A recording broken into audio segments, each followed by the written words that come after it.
going to read Room on the Broom by Julia Donaldson and Axel Scheffler. Illustrations by Axel Scheffler. And with thanks to Macmillan Press.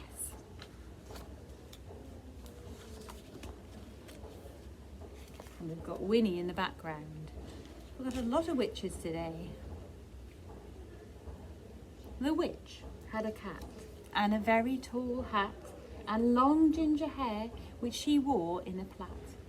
How the cat purred and how the witch grinned as they sat on their broomstick and flew through the wind. But how the witch wailed, "Oh!" and how the cat spat when the wind blew so wildly it blew off the hat. "Down," said the witch, and they flew to the ground. They searched for the hat, but no hat could be found. Then out of the bushes on thundering paws there bounded a dog with the hat in his jaws. He dropped it politely, then eagerly said as the witch pulled the hat firmly down on her head, "Ruff! I am a dog, as keen as can be. Is there room on the broom for a dog like me?" "Ruff!" "Yes," cried the witch, and the dog clambered on. The witch tapped the broomstick and whoosh, they were gone. Over the fields and the forest they flew. The dog wagged his tail and the stormy wind blew. The witch laughed aloud and held on to her hat, but away flew the bow from her long ginger plait. Oh dear, there it goes. "Down!" cried the witch, and they flew to the ground. They searched for the bow, but no bow could be found.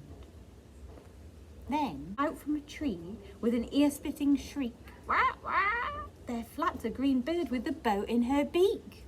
She dropped it politely and bent her head low, then said, as the witch tied her plait in a bow, "Wah, I'm a bird, as green as can be. Is there room on the broom for a bird like me?"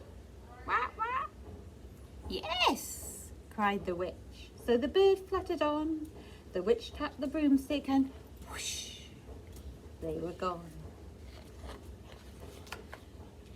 Over the reeds and the rivers they flew. The bird shrieked with glee and the stormy wind blew. They shot through the sky to the back of beyond. The witch clutched her bow, but let go of her wand. "Down!" cried the witch, and they flew to the ground. They searched for the wand, but no wand could be found. Then, all of a sudden, from out of a pond leapt a dripping wet frog with a dripping wet wand. "Ribbit, ribbit!" He dropped it politely, then said with a croak, as the witch tried the wand on a fold of her cloak, "I'm a frog, as clean as can be. Is there room on the broom for a frog like me?" "Yes," cried the witch. So the frog bounded on. The witch tapped the broomstick and whoosh, they were gone. Over the moors and the mountains they flew. The frog jumped for joy and snap! The broom snapped in two. Oh no! Down fell the cat and the dog and the frog. Down they went tumbling into a bog. The witch's half broomstick flew into a cloud, and the witch heard a roar that was scary and loud. Ready for a big roar? 1, 2, 3. Ooh. "I am a dragon, as mean as can be, and I'm planning to have witch and chips for my tea."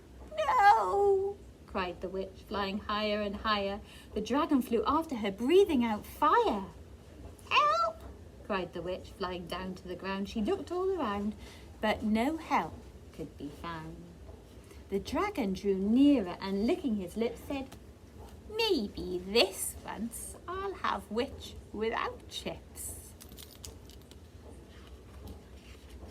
Uh-oh. But just as he planned to begin on his feast, From out of a ditch rose a horrible beast. It was tall, dark and sticky, and feathered and furred. It had 4 frightful heads. It had wings like a bird, and its terrible voice, when it started to speak, was a yowl, yowl, and a growl, growl, and a croak, and a shriek, bah, bah. As it strode from the ditch, and it said to the dragon, "Buzz off. That's my witch."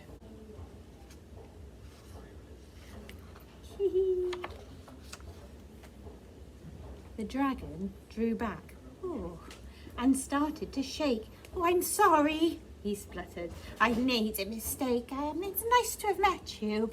Now I must fly." And he spread out his wings and was off through the sky. Then down flew the bird, and down jumped the frog. Down climbed the cat, and "For you," said the dog, and "Thank you, oh, thank you," the grateful witch cried. "Without you, I'd be in that dragon's inside."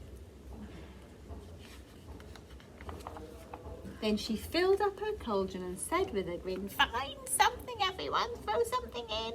So the frog found a lily, the cat found a cone, the bird found a twig, and the dog found a bone.